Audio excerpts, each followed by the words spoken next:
This is a story about an uprising, as it were in my time. A time where men were heroes and heroes made nations. And I was there. This is our story. Prior to the uprising, some junior officers of the military had conceived a much bigger ambition. They met secretly and devised plans to overthrow the SMC2 regime. Something was definitely growing hot, quite out of the ordinary. It was time for the heat to be felt.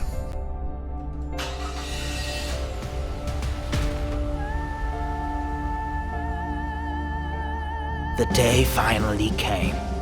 Everything was set, except for one last piece of the jigsaw. How he managed to sneak in is still a mystery no one recalls. His mission was to alter the ammunition boxes in favor of his comrades.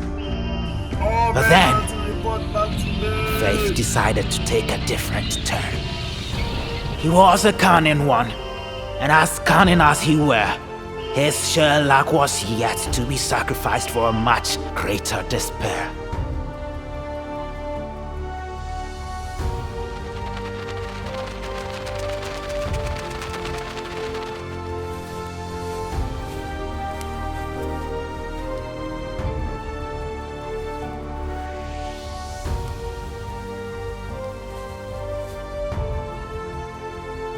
Alas, comrades, the time has come. That at last, today marks a new dawn of endless beginnings. Out they went, fueled with hunger and anger. They needed answers and they lifted up a banner that made freedom with change and destiny. Ruthless and insane, that mere sanity would dare not stand in their way. And I was there.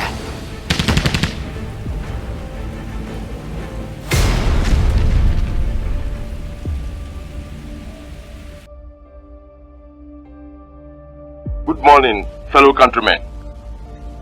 I have come to the studio to confirm that the uprising which took place during the early hours of this morning has been quelled. They were rebels in the minds of few, and heroes in the hearts of many. For those who came, this was yet another test of courage and bravery. Not the kind they had imagined. And yet, I was there, among the crowd, amidst the chaos and uncertainty, as men sought to glorify and women sympathize.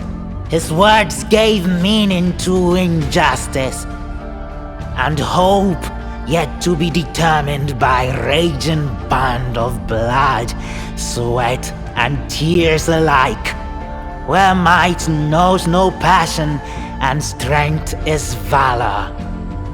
I want to be with my men. I am not an expert in economics, and I am not an expert in law, but I am an expert in working on an empty stomach, while wondering when and where the next meal will come from. I cannot believe it. He is found guilty and imprisoned in the guardroom awaiting death sentence. Treason! Fearless and incorrigible, heart of a lion, soul of a sacrificial brute, needless and yet alone to be sacrificed for a merry delight of injustice himself.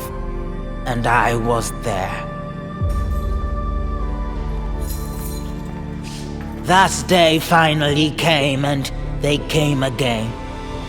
Brothers in arms. Never have I seen men who had an unquenchable thirst for freedom, but for a just cause. At that untimely hour, he was rescued.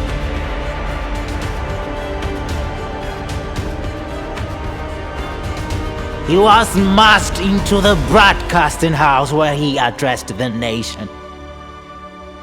Many feared he was already dead, but here the ghost speaks. Here to tell you just one or two things. If any further bloodshed had to be avoided in this country, everybody might have as well realized that the ranks have borne the brunt of the suffering of this country for too long. They want bloodshed. They want bloodshed. So for heaven's sake, do not beg in their way.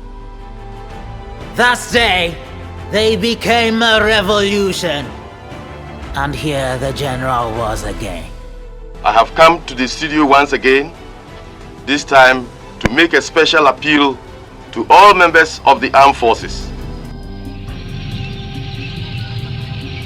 Absolute chaos, ferocious, this dreadful nightmare. I lost my total recall, and here comes a tidal wave of change.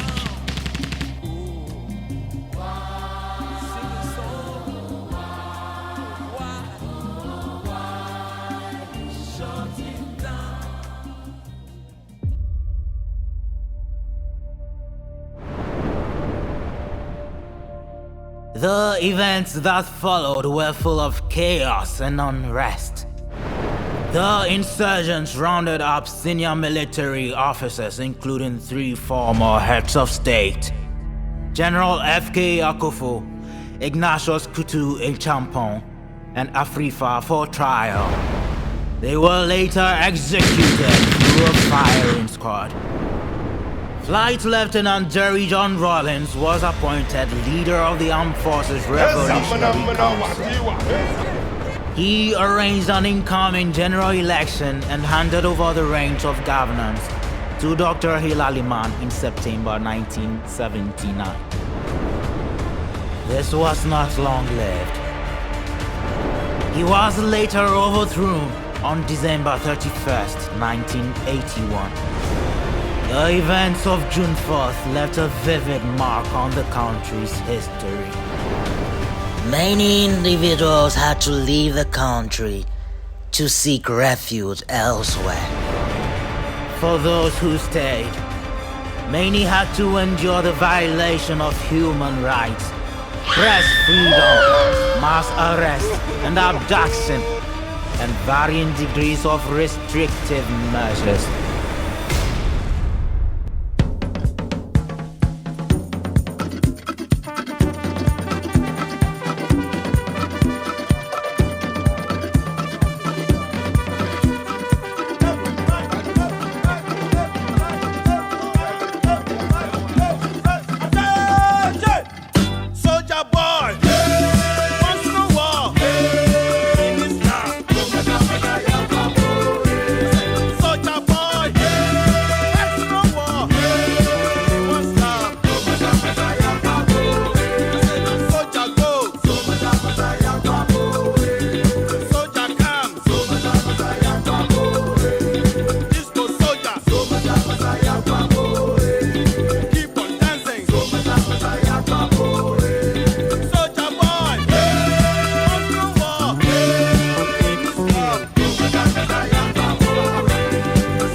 Mama,